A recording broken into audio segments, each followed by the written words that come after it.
What's up everyone, welcome back to another video. Today's one is going to be on the topic of gaining weight. So if you're a hard gainer and you've always found it hard to gain size, then this is going to be a couple of bulking hacks that you can try and start to implement to help you out. One caveat that I throw out there straight away though, if you're trying to bulk up and you are a hard gainer, try your best to still eat clean. From my experience, I've always found that when you eat shit, you feel shit. At the minute, I'm actually bulking, and I've always kind of historically found it very challenging to add on weight, and I class myself as a hard gainer. When I started training, I was probably 55, 60 kilo, and I was literally fucking thin as a stick. And I always struggled to pack on size, and I think that was a lot down to not having the best appetite or the biggest appetite, so I'd always struggle to eat enough calories to actually gain mass. But right now, as I said, I'm bulking and it's gone grand for me now, and I'm eating very clean at the minute as well. I'm not eating a whole lot of shit. There's plenty of clean foods that are very high in calories that you can opt for. What I'm trying to get you to do by still eating clean is just looking after your health, looking after your hormones, and you're going to feel a lot better in yourself and just have a lot more energy throughout the day. On top of that as well, you're ultimately going to build more muscle while you're eating whole foods as opposed to just eating shite all the time. Another mistake I made when I was just trying to cram the calories in and just kind of eating shit back in the day when I needed to add on size,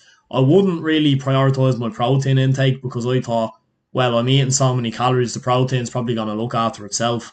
But when I actually went back to tracking it then, the protein levels were very low because I was just eating so much shit that was more likely high in fats or high in carbs to get my calories in. So I just worth mentioning that to keep an eye out for. The best, most helpful hack I'll give you straight away is trying to get in as much calories in the form of liquids as you can. Liquid calories, I'm telling you now, they were my saving grace when I used to struggle to add on weight. I'd be having mass gainers, shakes, loads of milk I'd be drinking, all that type of shit. The reason liquid calories are so good for when you're bulking is because you're getting the calories in, but you're not necessarily filling yourself up that much because the liquids are going to be less filling than the actual foods that you're having, even if they're the same calories. Milk, for example, I still drink a lot of milk when I'm bulking now, really helps you out. Even having 2 pints of milk a day is going to drastically bump them calories up. 1 pint of milk here, as you can see I have written on the screen, is over 320 calories and 15 grams of protein. Drinking fruit juices and all that kind of stuff as well is really good for just building up them extra couple of calories. And if you look anywhere on the internet, Google, YouTube, whatever, you're going to see thousands of smoothie recipes out there that are high in calories. Me, myself, I'd never really experimented too much with them very high calorie shakes. I went through a period of probably only 2 weeks or something where I was making the same one all the time.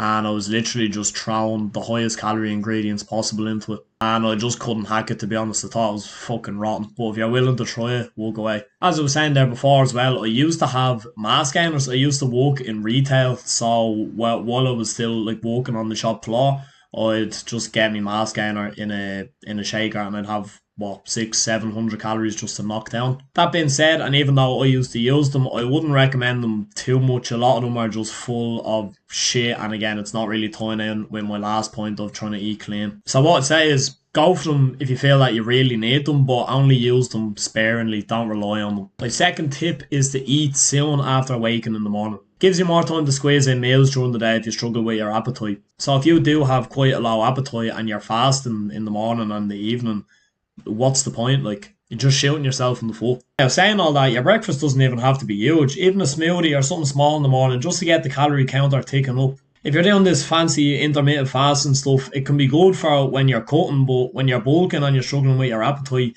you want to expand that eating window as much as possible so you're not getting overly full if you're condensing it down. My third tip is a bit of a self-explanatory one. You want to opt for higher calorie alternatives. So I'd say the exact same to people if they're trying to cut. So if you're having the highest calorie bread, for example, when you're trying to lose weight, just change to one of the lower calorie breads. It's probably going to taste more or less the same. It's just lower in calories, so it's benefiting you more. So obviously when you're struggling with your appetite and you're trying to bulk up, it's on the flip side of that. Anything that's lower in calories, low fat, anything like that, get the normal higher fat or higher calorie versions of it. A couple of examples here: low fat yogurt, change that out straight away, go to the normal one or the natural one. Milk as well, if you're drinking light milk, shame on you, it's fucking rotten. Change to the full fat one. All cuts of meat as well pretty much are going to have a higher fat version and a lower fat version. So take a steak as an example. A ribeye steak would be the highest fat, highest calorie version of a steak. And then pretty much any other cut, so like a fillet or a sirloin or something, still going to have a bit of fat on them, but just less with the calories and less with the fat. Chicken, you can have chicken thighs instead of chicken breast. Example I mentioned earlier about the bread. So again, you're pretty much eating the exact same amount of food here. This isn't asking you to eat more food. You're eating more or less the same thing. You're just having a slightly different version of it, which is going to build the calories up more. And as it says on the bottom here, it's a great remedy for a small appetite.